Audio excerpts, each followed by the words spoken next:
Hi, thank you for joining me again.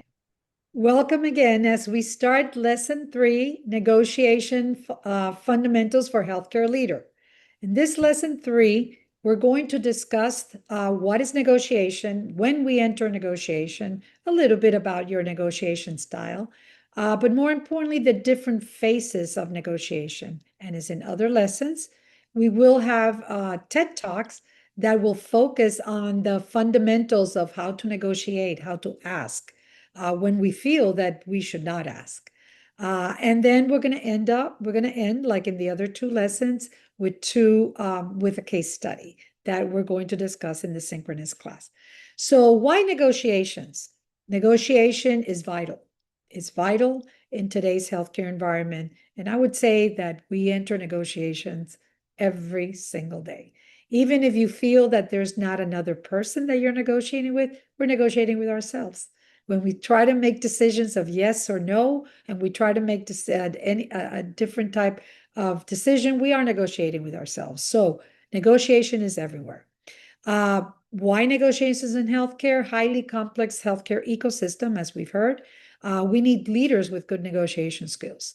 The first thing we think about in healthcare is how we negotiate the sale of a hospital, the buying of the hospital, a buying of an equipment, how management negotiates with physicians, how physicians negotiate with management, contractuals, etc. It's in our everyday life. Negotiations are important to ensure the financial sustainability and also fair contracting, fair negotiation, fair payment. Also, it's interesting, as doctors, we negotiate with our patients. We tell our patients, we actually empower them with information. We know what's best with the patient, but the patient have their rights. So we need to be able to negotiate them and help them navigate to what is the best decision making. As in conflict, very important to clarify the roles and manage that conflict which you can enter while you're in the negotiation phase. And then also in today's technologies, whether it's today or 10 years from now or 20 years from now, it's very important. Also, healthcare leaders need the quality of good negotiators to advocate for resources. We understand that when it comes to dollar amount, not everyone is a bank, and even the bank has caps of how much dollars, but we need to negotiate what is in the best interest of what we need to accomplish. Foster that collaborative environment for better health outcomes and a dynamic competitive industry. So as we look at negotiation, again, looking at leadership as an overarching theme, what are we focused in when we negotiate? First of all, achieving goals. Okay, so leaders have to negotiate to gain the buy-in for their vision and/or the buy-in of a decision making, right? That is necessary to be able to align the teams towards a common objective. Another one, conflict resolution. We just had 2 lessons on conflict management and resolution. So negotiation is the key tool for resolving disputes and de-escalating conflicts before it even becomes an obstacle. Building relationships. How do we negotiate and be able to keep those relationships? So effective negotiation fosters effective, which means clarity. Gathering information fosters trust, mutual respect, and again, underscore mutual respect and stronger working relationships and among team members. You heard my personal story of a very high level executive that I had to let go. And even in the midst of a conflict and crucial conversation, still the trust and respect was not lost, and mostly focused on empathy. Next, driving change. We cannot drive change. And as I said, the only C for constant is change. So driving change, leaders who negotiate effectively are better. They're better equipped to navigate this uncertainty, this VUCA world, volatility, uncertainty, complexity, and ambiguity of what our ecosystem is all about. And also, that helps us also to manage complex organizational changes and cultural transformation. So what are the qualities of leaders in negotiation? Communication keeps coming back. Communication and interpersonal skills, which you can actually substitute interpersonal skills for emotional intelligence. So what is that about? Active listening, paying close attention to the other party. Again, whether you want to call it empathy, which is also in the list, or whether you just simply want to be a listener to the other party so that you understand your perspective. By the way, in doing so, we're also becoming very curious. All right. Curiosity is as you listen, you start building questions and you start growing in your way of thinking. Effective communication is to clearly state your, it's not just your ground, is your vision, your goals, etc. And also to do it persuasively, both verbally and written. Building rapport, which means is engaging, bringing others to the circle, right? There's a great TED talk by Simon Sinek, and you heard about Simon Sinek in lesson 1, which is building that circle of trust and building that circle for leaders, which is again establishing trust in a positive and a safe atmosphere to foster that collaborative and a safe environment for learning and growth. And finally, empathy, acknowledging, that is feeling, acknowledging and understanding. It doesn't mean you have to cry with the individual. No, it means that you're actively learning and you're actively putting yourself in their shoes. But that does not mean, again, going back to my example, when you empathize, it doesn't mean you accept. When you empathize, it means you listen. You open your views, you listen. You don't have to condone the behavior, but you are an active listener. So, looking at emotional and mental fortitude, because that is very important, as we enter negotiation, just like conflict, and conflict is part of negotiation, and negotiation is part of conflict. We know, as we discussed previously, we have to be in our best mental and best state, emotional state. So managing our own emotions and understanding others. But again, we cannot understand others if we can't even manage ourselves. Okay. The composure, remaining calm. You're going to see, and possibly we're going to discuss that part. There's a phase in negotiation that says go to the balcony. That's what it's called, which means if you're in the heat of a negotiation and it becomes conflictive, and you see all these management or conflict styles, and you see that there's a lot of competition and competitiveness and lack of awareness and lack of collaboration and compromising, what do you normally do? We got to stop this, and we'll talk about it tomorrow. And that's literally a phase in negotiation as well, when you know that there's no solution in sight. And you go to the balcony, which means you pause. Great book. As I told you at the beginning, I'm going to talk to you about great books. In addition to those that are part of your syllabus, there's a book called Pause. And that's exactly right. Sometimes we have to pause. We are working hard. We haven't slept. We are not listening. We're not an active listener. We pause, or else we don't have a solution. Finally, that comes to patience and persistence. Now, persistence should not come into play if it's actually impacting your health. What does that mean? If you're tired, if it's been a long day, a long negotiations, that doesn't mean you have to persist. That doesn't mean you have to insist to stay there. Persistence means that you focus on the goal. You focus on the goal, which has been adequately and accurately gathered through objectivity, through objective information. And then you have the patience to wait, you have the patience to say pause, and you have the persistence to continue to focus on your goal, which is necessary to find the right solution. So let's look at the different steps of negotiation. Okay, we've got the first thing is, what do we do? What is that first phase? We research. Okay, we do it all the time. If you're going to go to a restaurant, if you're going to go see a doctor, if you're going to go to a trip, what do you normally do? You gather information. You have to know where you're going. Why don't we do it for negotiations? So we have to gather the information to understand the issues, the interests, the needs of others, and what really it involves. Then you do your planning.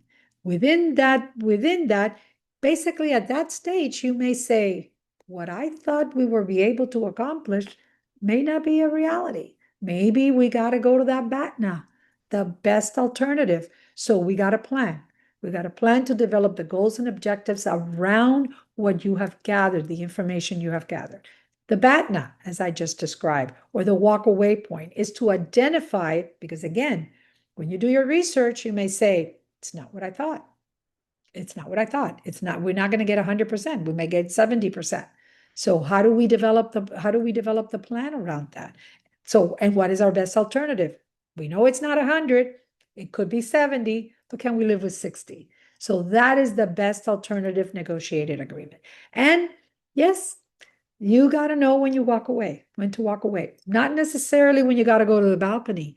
That could be part of it, but walking away from the actual negotiations and saying, we cannot get anywhere.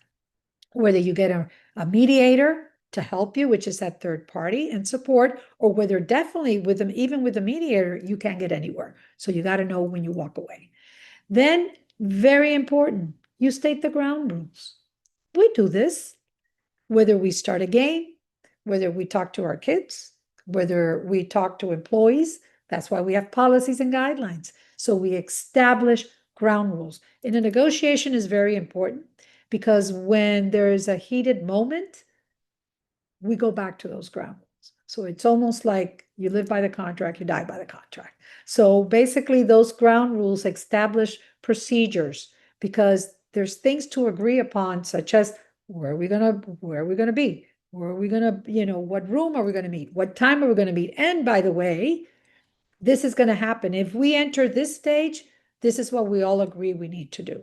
So again, establishing those ground rules and procedures, very important. And then clarifying the roles. In previous lessons, I told you that you could be actually going as a team to be able to have support of the conditions or what you're trying to negotiate. However, not everyone should speak, right? Not everyone. So it is very important to have that champion, that director of the band that will be the one who will be doing the negotiating and the speaking. Again, clarifications and justifications. That's exchanging the information.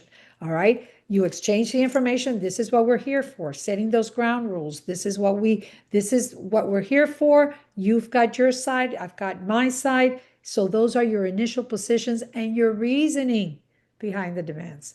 This is why we cannot buy another hospital. And you support it with the facts. All right. And that takes us to the next one, providing support for what you just said. You can't say, we're not going to buy another hospital just because I don't think we should. Why shouldn't we? Or why should we? So very important to use evidence-based data and research to bolster your arguments. Next comes the bargaining. That's when it could be heated, right? Because we're going back and forth, we're bouncing back and forth, we're exchanging those proposals. We're giving away, we're taking away, we're giving back, we're coming back to us. That's when it becomes, because again, remember what conflict is, and also negotiations, two parties that come together because they can't agree on something and they each want their way. So exchanging the proposal is part of that bargaining. During that time, active listening. By the way, I also want to impress that when you bring the team to the negotiating table, and let's say one person is speaking, there could be someone from the team that is really the active listener. Because sometimes, I mean, you have to be a great expert negotiator to be able to go back and forth, still active listening and still bargaining. But if that doesn't happen, you can actually identify an individual, may not speak, but is the individual that taps you and you say, excuse me, you have a sidebar. The individual say, you're losing direction. You're losing the focus, right? So that becomes your active listener. And it's extremely important because that is a person who is observing and not engaging. So important in that bargaining stage. Next, make concessions. Again, not everything is a win-win situation. If not, it wouldn't be a negotiation.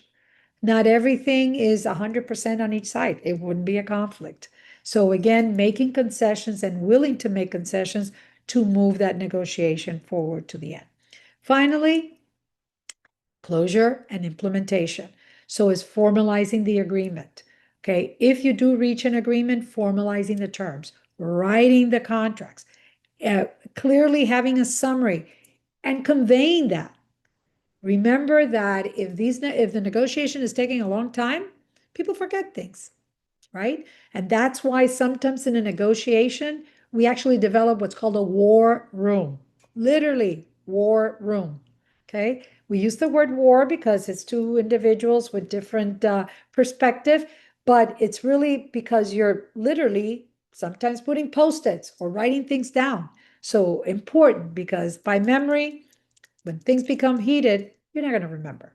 So again, formalizing that agreement and then repeating it so that both parties could say, yes, that's what we agreed.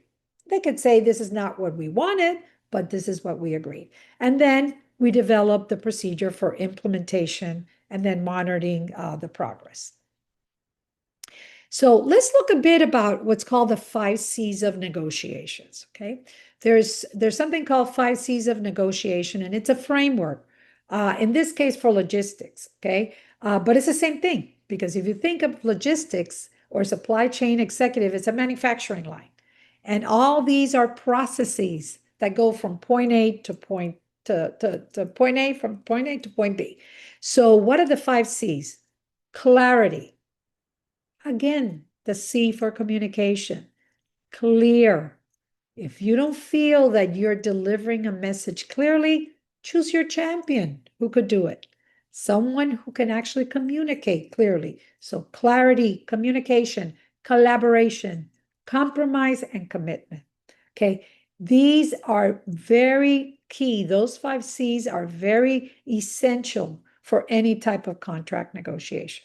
Okay, we have a clear message, we have a clear direction, we communicate it, we collaborate, we go back and forth, we may compromise, we may have to compromise, and then we commit. Then we commit to execute. So that takes you from the beginning to the execution end. Let's look at types of negotiation. And basically, these are 5. There could be more. There could be a derivative of one or a mix of one or overlap of the other. First, we have a distributive negotiation, and the word says it, how we compromise, how we distribute and let go. We have an integrative within negotiation. We have a competitive, the fight negotiation. We have a compromising. Someone's got to compromise. Hopefully it comes from both sides. It may not. They come from one side. And then we have a power-based negotiation, which, by the way, if you look at this, very similar. You may start recalling what we talked about, the conflict management styles, right? Power-based and competitive. And when I've given this talk before, they confuse it because they said, well, if I've got the power, I'm competitive above that. Two different things. The power base could actually be a perception sometimes. And it could be from an individual that's coming in, CEO, and basically the other party, it's bringing in a lower level executive. That's a power-based negotiation because it could be perceived that the CEO has the power, the support, the money, and the wherewithal, and they're going to win. So let's look at these. So let's look at the different types of negotiations as we had in the previous slide. We have distributive negotiation, and that is a win-lose approach.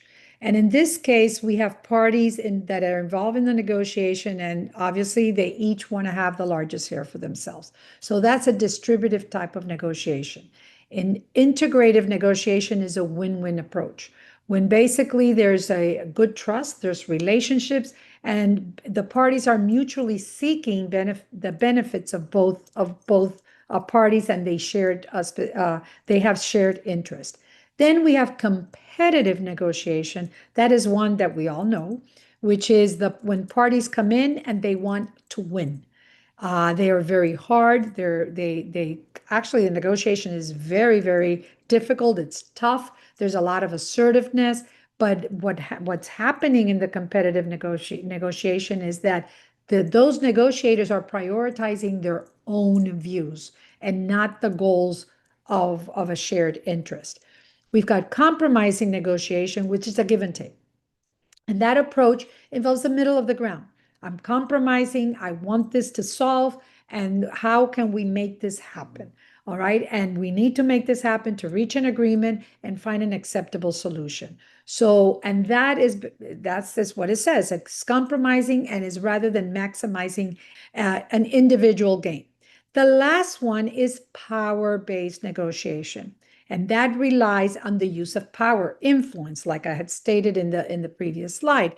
Maybe it's a CEO, a chief executive officer, walking in and negotiating with maybe a lower level executive.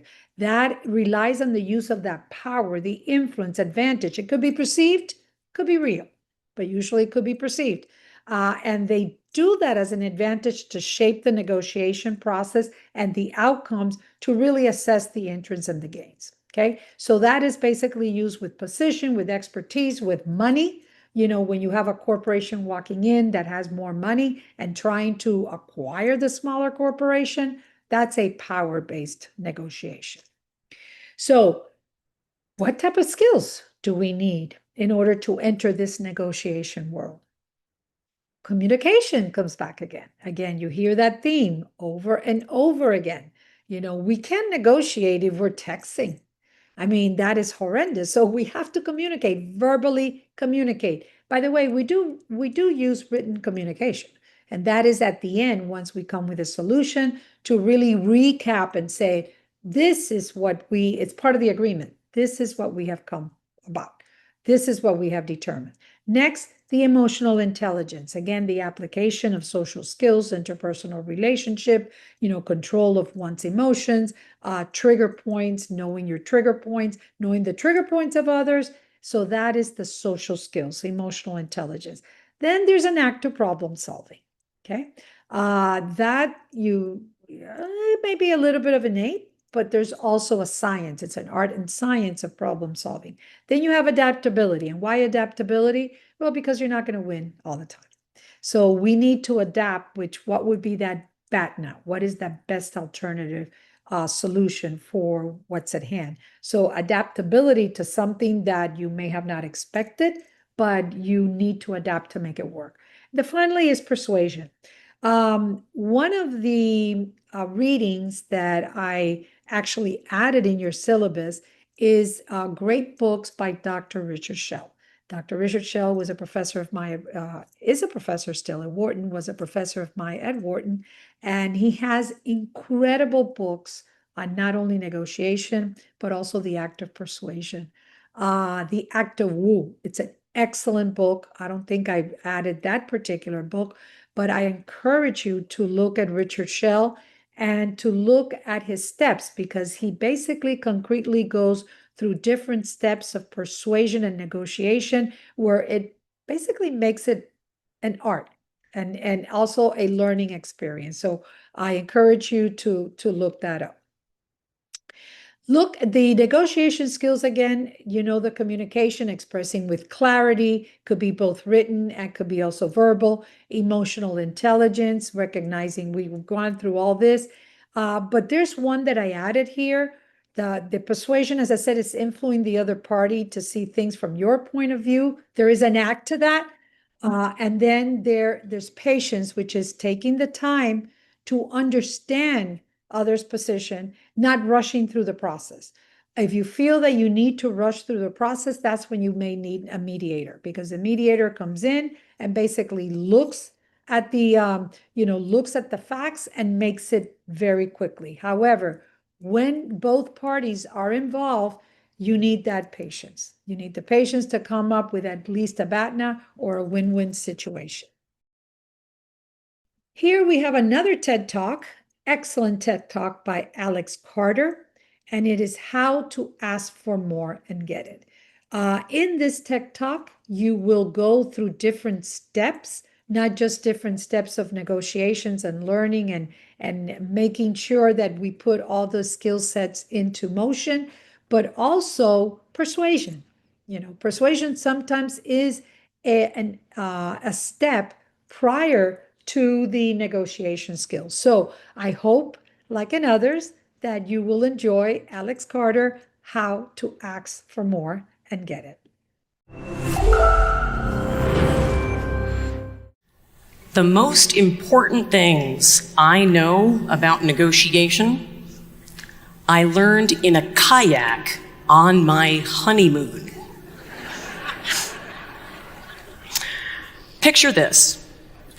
I arrive in Hawaii, and I look adoringly at my brand new husband as we get in a two-person kayak together for a river tour. Then things go wrong. Fast. You see, in a two-person kayak, the passenger in the back, usually the larger passenger, is supposed to drive using their paddles. Well, I didn't like how he was driving. So I decided to drive my own way. And exactly at the moment I thought I had taken over, we flipped over 3 separate times. Apparently, we set a record. So I get back in the kayak, now dripping wet, when our guide up ahead turns back and says, "Okay, folks, let's negotiate these things to the left, because you're going to hit that beach up ahead." Negotiate the kayak. In that moment, I realized that although I had been teaching negotiation for a few years already, I had missed something important. And I was not alone. A lot of us have misconceptions about negotiation. We're taught that it's a battle over money, that it involves losing. So we either fear it or we avoid it altogether. In fact, 54% of us didn't negotiate our last salary. That's from research, by the way. I'm not actually seeing into your souls. The fact is that before that guide, I had never heard anyone use the word negotiate that way before. I too had absorbed this message that it was a contest of wills. Like 5 minutes earlier when I dunked us in the river. But there's another way to think about it, isn't there? When I negotiate my kayak toward a beach, what am I doing? I'm steering. Today, I want to share 5 lessons about negotiation that just might change your life. And the first is this: negotiation is simply steering. It is any conversation in which you are steering a relationship. And it's so much more than the money conversations. Just like a kayak where we want to steer consistently to get to our goal, we can be steering our relationships almost every minute of the day. When I got back from that honeymoon, I looked around and I saw opportunities to negotiate everywhere. I could be getting to know my bosses better so that I understood what they prioritized most. I could be calling my clients regularly and asking them what was new in their businesses. And I realized something powerful. If we intentionally focus on the everyday steering, what happens when we do get to the money conversations? We're more likely to be successful. Which brings me to lesson 2. Curious people make more money. There's one negotiation technique that most of us are not using. So years ago, a professor set people up to negotiate as part of a study. Only 7% of those people achieved the optimal outcome. What did they do? Well, they didn't lead with their points. They asked questions first. Bottom line, in negotiation, you get more by asking questions than you do by arguing. But not just any questions. That 7%, they asked open questions. Questions that uncovered the other person's needs, concerns, and goals. And most of us aren't great at that. When I teach people about asking questions, I say, okay, I've just taken a trip. What can you ask me to get some good information? Top 2 questions they ask, I bet you could guess. Number 1, where did you go? Reno. Did you have a good time? Yeah. 2 closed questions, 2 one-word answers. So, what's the best question? Well, it's a little bit of a trick because technically, the best question of all doesn't end with a question mark. It's, tell me all about your vacation. Tell me is the biggest question you can ask, and it is the most powerful first question in any negotiation, at work or at home. With the hiring manager, tell me how the company sees the salary range for this position. With your teenager, tell me what's making you ask for a $50 a week allowance. Tell me gets you the most information, but it also builds trust, so it creates the best deals. Lesson 3, the negotiation starts before the negotiation starts. Most people don't know that every negotiation actually comes in 2 parts. The second part we all know about. That's where we're sitting down with someone else. But that first part, that's what I call the mirror. Because we have to negotiate with ourselves first before we negotiate with anyone else. And it's the most critical part of the negotiation too, because if we don't get this right, the negotiation stops there. We don't ask. We get confused about our priorities. We shut ourselves down before we give anybody else the chance.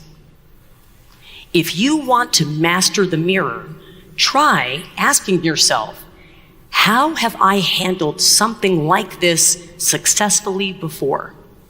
Did you know that research shows if we think about a time and write it down, that we achieved great results before we go in to negotiate, we are more likely to negotiate well.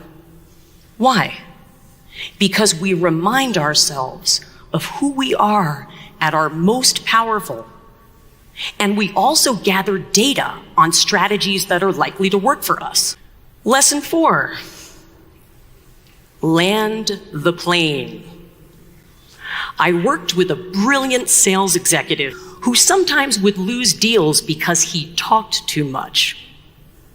He'd ask a great question, and then he would get scared of the silence, so he would eat it up with his words.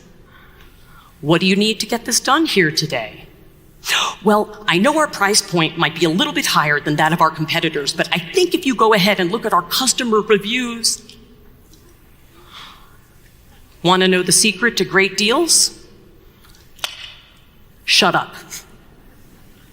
Recent research found that leaving a period of silence in negotiation not only made it more likely that the other person would give you a high-value move, but it also came across as collaborative. So, how much silence?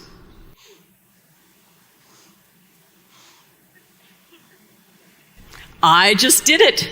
3.5 seconds. See? You were nervous, but we all survived. That's what I call landing the plane. Ask your question, make your proposal, and then zip it. And finally, lesson 5. Make your adversary your partner. It's 3 a.m. and you have 5 hours to go before the entire world is expecting you and several other countries to announce a peace deal. But right now, you have a problem because one of the other country's diplomats has left the building and is down in the parking lot threatening to drive away because he feels disrespected. This was the situation that one of the diplomats I work with faced. But a lot of us face things like this in our everyday negotiations. So much of the popular wisdom talks about our adversary, our opponent. Well, in most everyday negotiations, that adversary at the bargaining table becomes our partner once that deal is done. The boss who holds the keys to your raise, once you get it, you're working together. Or that home contractor you're negotiating with over your kitchen. Once you settle on a price, you're trusting her to build a room you're gonna love for years to come. And even when your spouse might feel like an opponent, well, you're still sleeping in the same bed at the end of the day. That diplomat I worked with, he walked out of the building, down to the parking lot, and he approached the man who had left. He said to him, "We are on the same side." He listened. Eventually, the two men walked together back into that building, and later, they announced that peace deal. My negotiation motto is this: I never request, I recruit.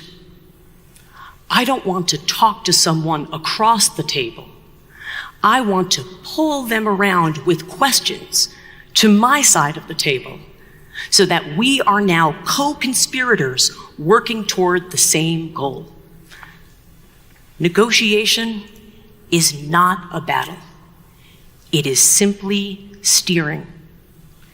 And if we lead with curiosity about ourselves and about others, we won't just create great deals, we'll create great relationships along the way. Speaking of which, you might be wondering, what happened after the honeymoon? Well, I'm glad to report that my husband and I have been happily steering together for 18 years.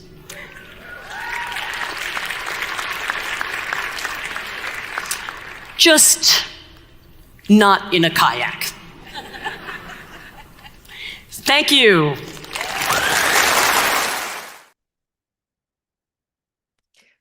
I hope you enjoyed the Tech Talk.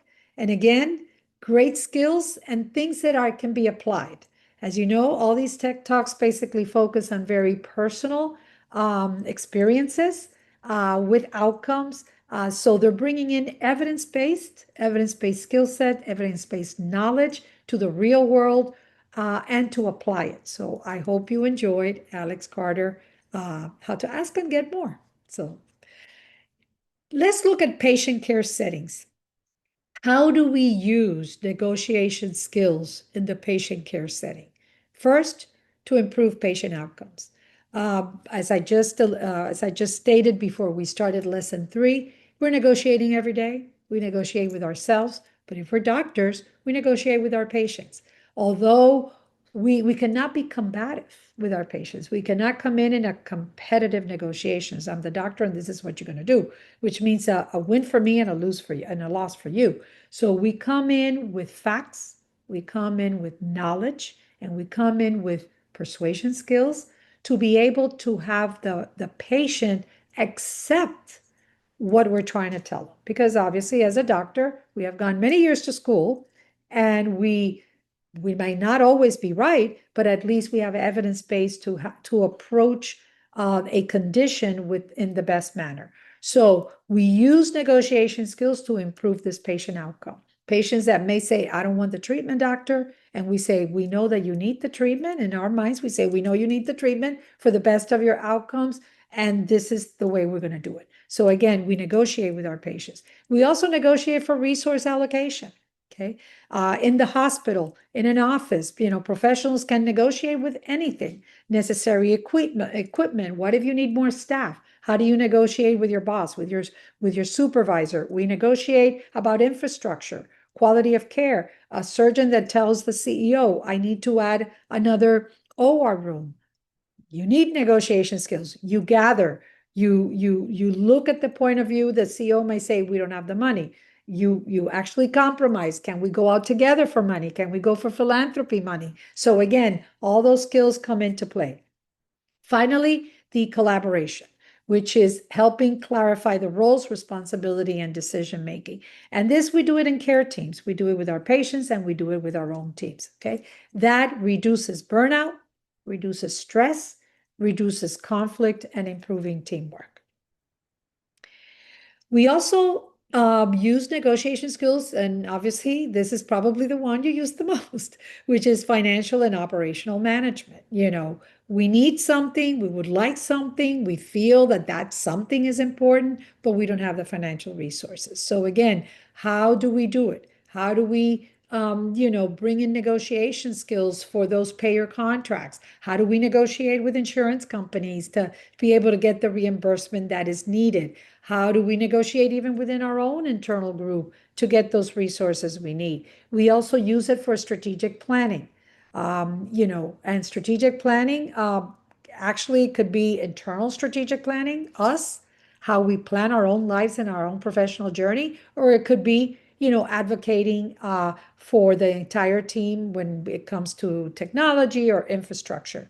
And then very important to use negotiation skills, particularly based on financial and operational management in this complex environment. There's new reimbursement models, there's new regulatory pressures involving patient care expectations.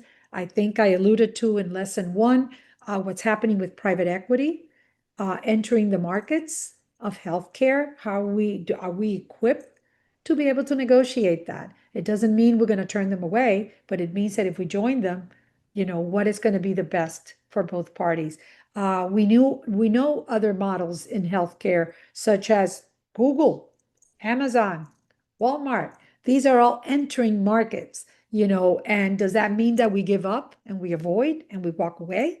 Or does that mean that we have to adapt and we have to learn negotiation skills to live in the world of these disruptors of healthcare? Healthcare leadership, again, how do we use it with negotiation skills? Conflict resolution. We had 2 lessons that we discussed. What are those skills that we need in order to manage those interpersonal relationships, conflicts, complex decisions? We use it for strategic partnerships. We know in healthcare, we are in a world that we are not alone anymore. We cannot make it alone.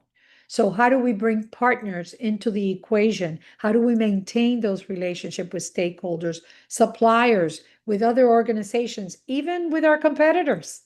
Another personal experience.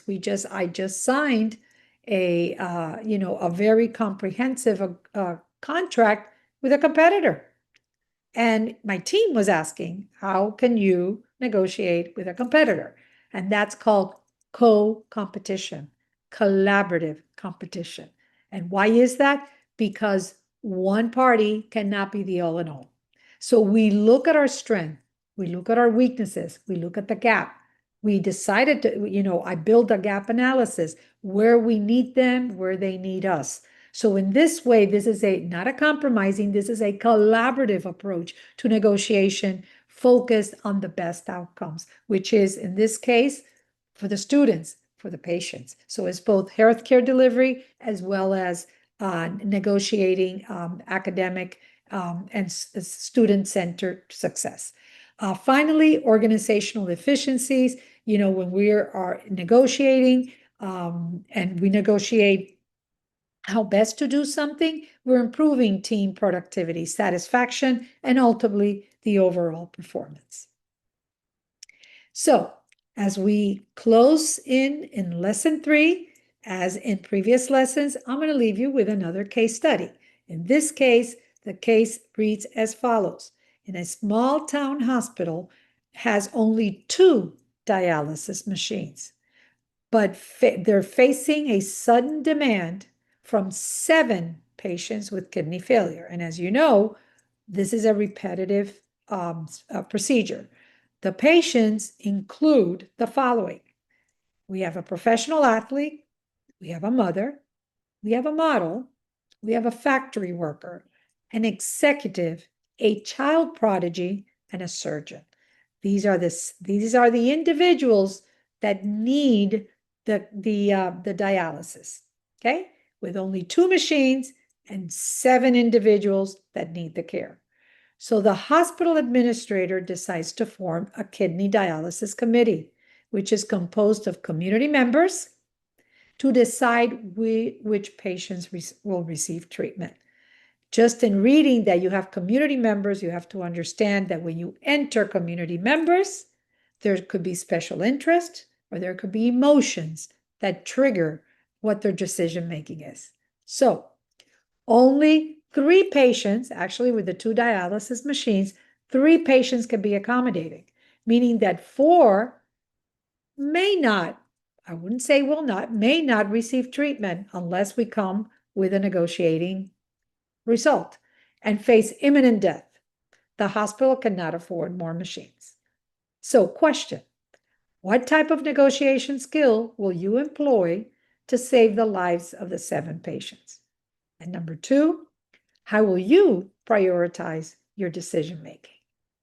So I hope you will enjoy working through this case study, and I look forward to having a very productive discussion of this case, just like the other, at our 2-hour synchronous class.